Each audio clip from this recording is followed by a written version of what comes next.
Welcome to a brand new podcast series on technology. In this series, we are taking a journey and exploring how technology has evolved from something supplemental into an essential element of society. Some might even argue a life-sustaining element of society. We will dive deep into the impacts of technological reliance and how it impacts society. Reliance being the key word, technological reliance. To start this journey, let's take a look at what technology looked like just 100 years ago. These photos alone show us the leaps and bounds that technology has made. Although jaw-dropping for its time, the technology of the 1920s was bulky, pricey, and nowhere near as accessible as it is today. In just 100 years, we have streamlined technology into every area of our daily life. Just for fun, let's self-evaluate. How many of you checked your phone twice already for a text message during this podcast? While just an audio effect I built in, it should show just how intrinsic tech is in our world today and how reliant and dependent we have become on these technologies. Millions of people subscribe to video streaming services like Netflix, Hulu, Apple TV, Disney+, and more. It has become the cheaper alternative to cable TV. COVID-19 quarantines likely increased subscriber numbers as people were stuck indoors and looking for entertainment. Imagine that for one day you lost access to these video streaming services. What would you do instead? Do you own a tangible book, or are they all on your Kindle? Do you own physical puzzles or games that are not tied to your cell phone or computer? Do you own a deck of cards and know how to play solitaire without digital assistance? Let's take it one step further. Could the world handle one day without the internet? How would the world function without the internet? My guess, mass chaos. The dependency society has on the internet is incredible. Investors need to check stock markets, schools need to conduct virtual classes, many security systems are Wi-Fi dependent, and let's not forget that nobody could order anything from Amazon. I know I'm not the only one that equates the loss of this magnitude with utter pandemonium. There are Doomsday Prepper episodes highlighting individuals who plan for the very day that an electromagnetic pulse, or EMP, shuts down our entire grid. So not only would we lose the internet, but also traffic lights, air traffic control, banks would close their doors, and ATMs would be non-functional. In calling for help, let's hope you still have a landline. So for the purpose of this podcast, I wanted to explore this topic further. Just how reliant is society on technology, and what is that impact? Funny thing is that in order to conduct this research, I was completely reliant upon technology to do so. I conducted many web searches to find data on the subject. It was pretty easy to explore since technology is so intrinsic in our lives. Finding web articles about the negative impact technology has on humanity was also easy. The toughest part of my research was data regarding pre-COVID versus post-COVID dependency, because we are still in the midst of this pandemic and there hasn't been enough time to compile the stats I was hoping for. In researching the impact that technology has on humanity, the most striking example of technology's negative impact on humanity can be summed up in one word: nomophobia.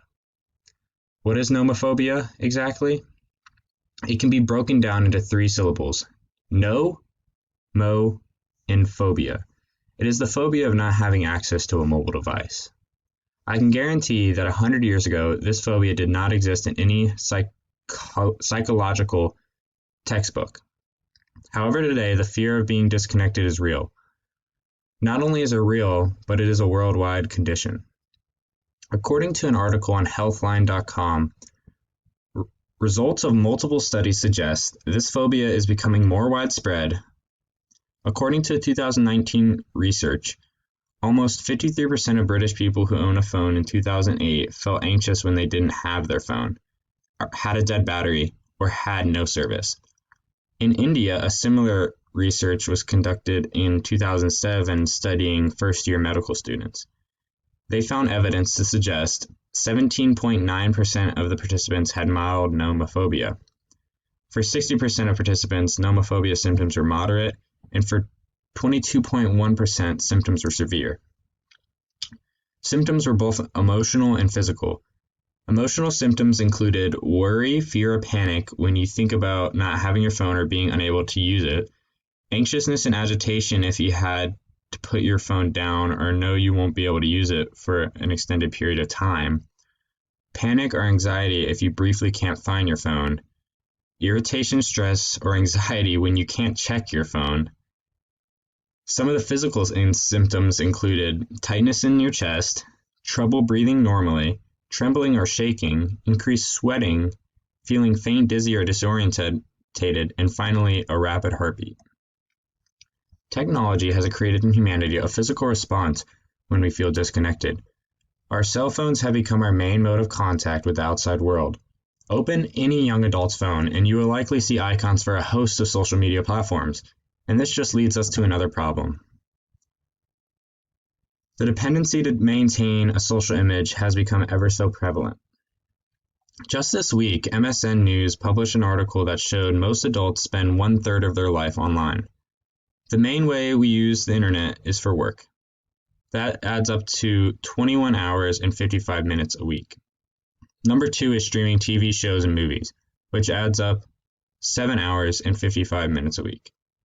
We also spend more than 4 hours a week on social media, listening to music, and playing games. As a result of this, humanity is constantly in contact with their online persona, trying to manufacture the best image of themselves possible. As a result, our behavior on social media almost inevitably affects our self-esteem. People are drawn to receiving validation by likes and followers, and expressing your life through photos as a way to paint your ideal way of life is not only unhealthy, it is unrealistic. Often, social media presents a perceived image of how you should look, act, dress, and talk. For this reason, many are subdued by the standards of their favorite influencers, artists, or fashion models. This isn't just an esteem issue, but a societal issue as well.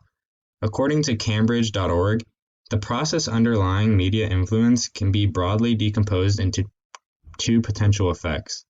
1, an individual or direct effect, and 2, a social or indirect effect. Meaning that you don't necessarily have to be active on social media to be affected by its norms it's presenting to society. Social media platforms and devices in which they are compatible with disrupt the importance of face-to-face social interaction. Communication through means of social media can not only be uninformative, but as we see a heavier reliance on this form of communication, society is losing the ability to interact socially. According to an article published on Haystack, also known as Humanities, Arts, Science, and Technology Alliance in Collaboratory, only 7% of communication is based on verbal words.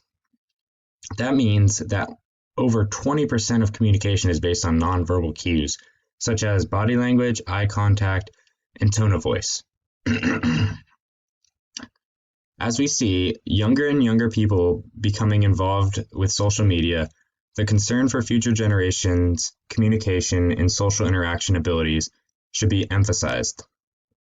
10 years ago, Communication Studies published an article titled "The Ramifications of Social Media on Actual Social Interaction," with highlighted social media usage at various ages. The article stated that 38% of 9 to 12-year-olds are using social networking sites. In addition, an amazing 77% of 13 to 16-year-olds are frequenting these type of sites also. 38 and 77% now look like small in comparison to the more recent studies by the Pew Research Center that cited 97% of 13 to 17-year-olds using a social media platform such as YouTube, Facebook, Instagram, or Snapchat. And 45% of teens in this age range state that they are online constantly.